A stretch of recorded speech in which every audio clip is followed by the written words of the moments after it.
Have you leveled up a Vanguard weapon only to see it nerfed in Warzone a few days later? Well, you're not alone, and that's the case in Warzone right now. But in this video today, I'm going to give you guys a list of weapons that probably aren't going to be nerfed in Warzone for Vanguard, and weapons that you absolutely should level up.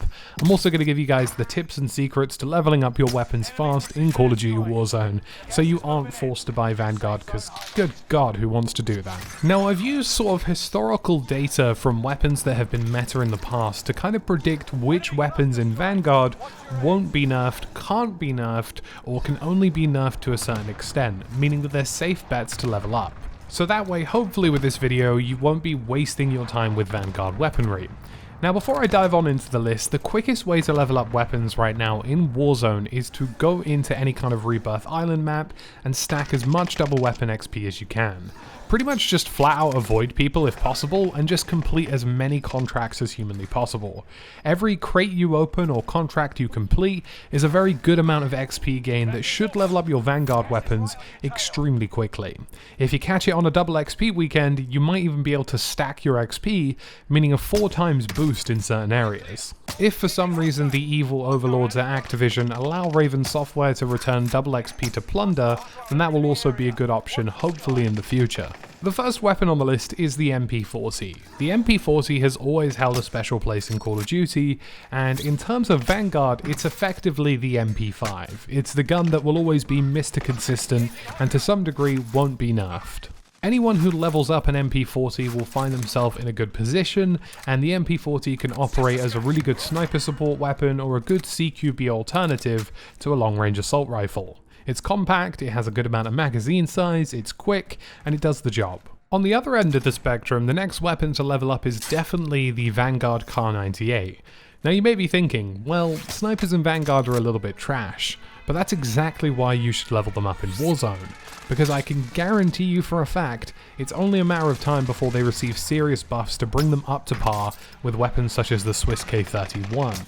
And if that happens, I think the Kar98K in particular, available in Call of Duty Vanguard, is going to end up being the superior sniper for Call of Duty Warzone. Warzone in the past has had a fairly good track record of trying to level off the snipers between Modern Warfare and Cold War, and I only imagine it's a matter of time before they reduce the penalties on Vanguard snipers as well. The Call of Duty Vanguard PPSH is also a very safe bet. By design, the PPSH is a beam of a weapon. It has a large magazine capacity, it has an incredibly fast rate of fire, and with certain attachments, yes, the recoil is pretty strong, but the damage output is pretty tremendous. This is the best CQB weapon in the game to level up at the moment in my opinion, because pretty much every shotgun will get nerfed into oblivion, so the closest best SMG tends to be the good option. The MP40 is the accurate SMG, the PPSH is the full rate of fire spray and pray style SMG. The STG-44 is also another safe bet. It's one of those weird assault rifle weapons where it kind of fits the bill for everything, so they're probably just going to keep it either as is or slightly buff it in places.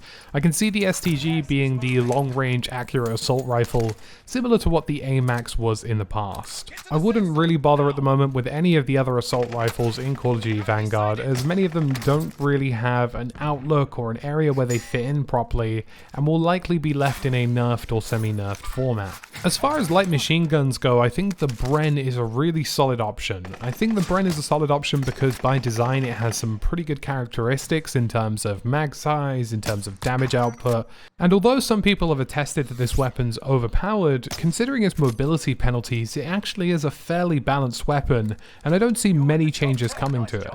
Now, although I said most assault rifles probably aren't worth your time, the NZ41 does have a minor shout.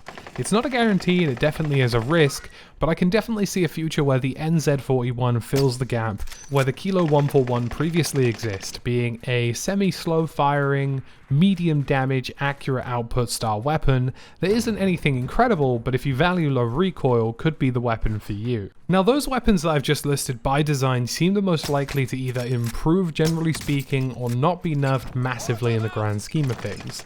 And I think those are the best options right now in Call of Duty Warzone if you want to level up a weapon that is going to last consistently long before the meta changes. It's probably going to be at least another 2 to 3 weeks into January until we see any more balancing changes for Call of Duty Warzone. It's pretty much inevitable to the grand scheme of things that the Call of Duty Vanguard weapons will overtake the Modern Warfare and Cold War weapons. The idea fundamentally for this game is that when you have so many weapons to balance, it simply just makes sense to make previous generations of those weapons obsolete in certain aspects. And with 10 attachments, it's definitely possible for more variety in Vanguard than it is in Cold War or Modern Warfare. Whatever you do though, don't go out of your way to buy Call of Duty Vanguard. These guys are going to chop and change the meta all the time, and the idea that you have to go out and purchase a $60 AAA title every time you want to be competitive in Warzone is a horrible business practice that you absolutely shouldn't support. You can totally level up your weapons effectively using the method that I stated, and hopefully in the future if we see plunder returning, that is definitely a solid option as well.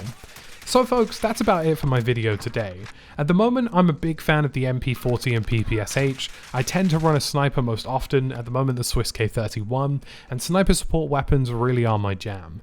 But there are lots of very valid options within Call of Duty Vanguard, and although this may sound silly, playing Vanguard Royale is a really good opportunity to get hands-on with some of the blueprints and see where a weapon could be good or see where a weapon could improve, and just making sure it has the characteristics of a weapon that you would want to utilize. That's it for everything today, guys. Thank you very much for supporting the channel. We're on the road to 100,000 subscribers, so leave a like and a sub if this helped you, and I'll see you in the next one.